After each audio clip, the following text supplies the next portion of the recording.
হ্যাঁ, এইটা ইম্পর্টেন্ট। আমি চাইছিলাম কেউ করুন। আমাদের রাজ্যে, প্লিজ নোট, আমাদের রাজ্যে টোটাল ভোটার হচ্ছে 7,66,00,000। ফর্ম ডিস্ট্রিবিউটেড হয়েছে 5,20,00,000।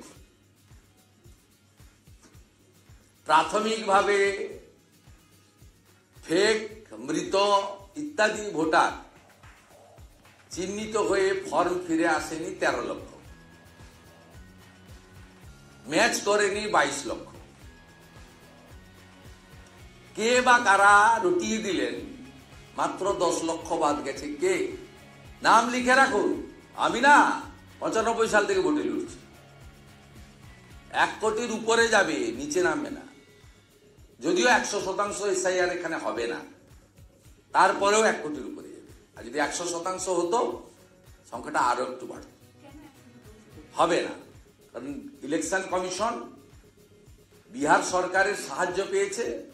পশ্চিমবঙ্গ ছাড়া বাকি 11টা রাজ্যে, ইনক্লুডিং তামিলনাড়ু, সেখানকার সরকারের সাহায্য পাচ্ছে। এখানে সরকার বিরোধ করছে, মুখ্যমন্ত্রী মিছিল করছেন, মুখ্যমন্ত্রী ধমকাচ্ছেন, মুখ্যমন্ত্রী তার চাকর বাকরদের পাঠিয়ে ইলেকশন কমিশনের অফিসারদের রাত্রি 1টা পর্যন্ত কালকে অত্যাচার করেছেন। এখনো লিফটের সামনে বসে আছেন, তাদেরকে টেনে হিঁচড়ে কলকাতা পুলিশ বের করছে না। আমাদের কথা তো ছেড়ে দেন, বেশ কয়েকবার আমরা মার খেয়েছি। এই এদেরকে দিয়ে আপনি কাল থেকে যে অবস্থাটা সিও অফিসে করেছে, সেখানে এখনো লিফটের সামনে নন বিএলও যারা, তারা সেখানে বসে আছে। সেই তৃণমূলের যারা নেতা মইদুল, মনীষ, এখনো লিফটের সামনে বসে আছে। এবং মনোজ বার্মা আর ডিসি সেন্ট্রাল ইন্দিরা মুখার্জি, তাদেরকে এতবার communicate chief election commission, ECI office এবং সিও অফিস থেকে করার পরেও তাদের রিমুভ করা হয়নি। এবং গতকাল যখন মধ্যরাত্রে রটে গেছিল যে এরা ভিতরে গেছে টেম্পারিং করার জন্য রেকর্ড রুম, তখন সজল ঘোষ কাউন্সিলর, তমগ্ন ঘোষেদের নেতৃত্বে প্রচুর যুবক, সাধারণ মানুষ, বিজেপি কর্মী সেখানে জড়ো হয়। তাদেরকে কলকাতা পুলিশের বিরাট বাহিনী ওই অফিসের সামনে আটকায়। এই মুহূর্তেও আমি এখানে ঢোকার আগে খোঁজ নিলাম, লিফটের সামনে ওই 5-6 জন বসে আছে। অর্থাৎ Manoj Burma, Indira Mukherjee, Kolkata police, police welfare association, Mamata বন্দ্যোপাধ্যায়ের নেতৃত্বে পশ্চিমবঙ্গে কোনো সাংবিধানিক বডি, গণতন্ত্র, তার কোনো অস্তিত্ব নেই। আমি স্পেসিফিক বলে দিচ্ছি, আইপ্যাকের কোন কোন লোক কোথায় কি করে, in details in my hand. আমার 2টো কর্মসূচি রয়েছে বর্ধমান জেলা বিজেপি কার্যালয়ে। আমাদের একজন কর্মী বর্ধমানের কর্মসূচির দিন আসতে গেছিল, অসুস্থ হয়ে মারা যায়, তার পরিবারের সঙ্গে মিট আছে। সাঁইথিয়াতে পরিবর্তন সংকল্প সভা র্যালি রয়েছে, খুব বড় র্যালি। আমি প্রত্যেক দিনই করি কোথাও না কোথাও দল থেকে। ইতিমধ্যে আমার 4-5টি বড় র্যালি রয়েছে, আজকে আছে সাঁইথিয়াতে। আমি চলে যাবো, অসুবিধা নেই।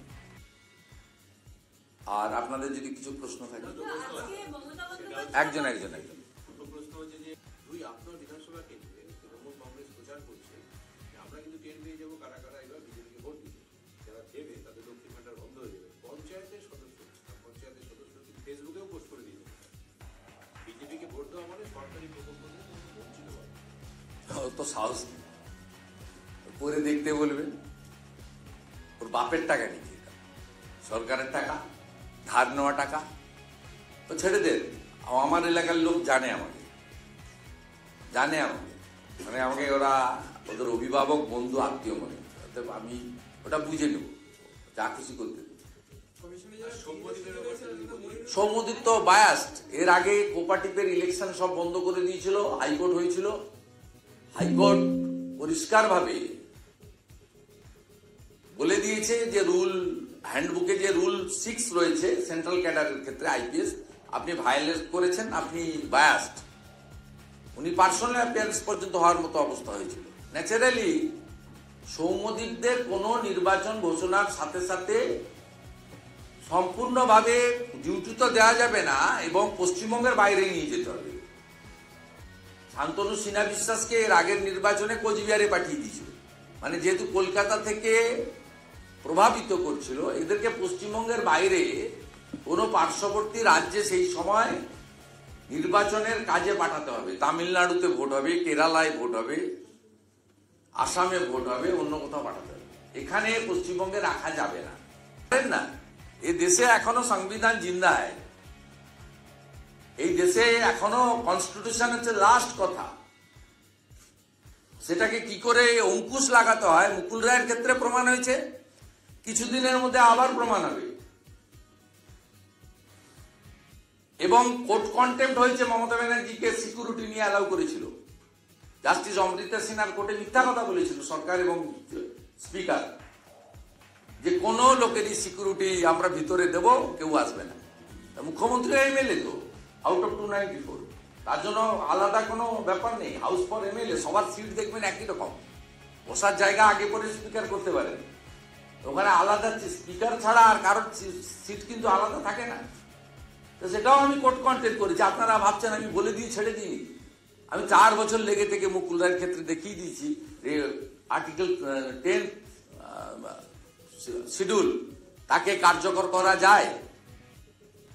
সেন্ট্রাল ফোর্স আর স্টেট সিকিউরিটি ফোর্স বোথ আর ইকুয়াল, সেটাও আমি আইনের চোখে প্রমাণ করে দিয়েছি। আরো একটা কিছু দিনের মধ্যে আপনি দেখতে পাবেন, এই বছর পেরোবে না, আমি করে দেখাবো। এটাও দেখবেন, ওয়েলফেয়ারের কোন লোককে নির্বাচনে ত্রিসীমানায় আমি আসতে দেব না। যদি ইলেকশন কমিশন ভালো করে ভালো, নইলে সুপ্রিম কোর্ট পর্যন্ত খোলা আছে। যাকে নিয়ে লড়াই করার দরকার, যত দামি এমিনেন্ট ব্যারিস্টার সিনিয়র লয়ারকে নিয়ে করা দরকার করব। আমি ডকুমেন্ট তৈরি করছি।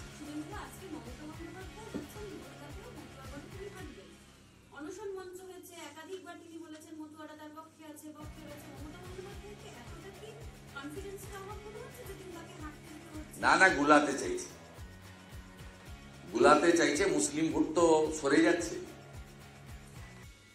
এই দক্ষিণবঙ্গের এই জোনে মুসলিমদের একটা বড় অংশের ভোট নওশাদ সিদ্দিকীর দিকে যাচ্ছে। আর ইসলামপুর থেকে মুর্শিদাবাদ পর্যন্ত ঝাড়খণ্ড বিহার বর্ডার এলাকার মুসলিম ভোট সীমাঞ্চলে এমআইএম এর দিকে যাচ্ছে। আর শিক্ষিত মুসলিম লোকজন, টিচার, প্রফেসর, ডাক্তার, তারা নরেন্দ্র মোদীজির দিকে যাচ্ছে। সব মিলিয়ে আমি তো কালকে দক্ষিণ 24 পরগনার মন্দির বাজারে এত বড় সভাতে বলে এসেছি। ও হঠাৎ করে ডায়মন্ড হারবারে নেমেছিলাম আহত কর্মীদের দেখতে। 3 মিনিটের মধ্যে ওখানে 1000 লোক জড়ো হয়েছিল। অনেকগুলো চ্যানেলের প্রতিনিধি ছিলেন, দেখেছেন উচ্ছ্বাসটা মানুষের।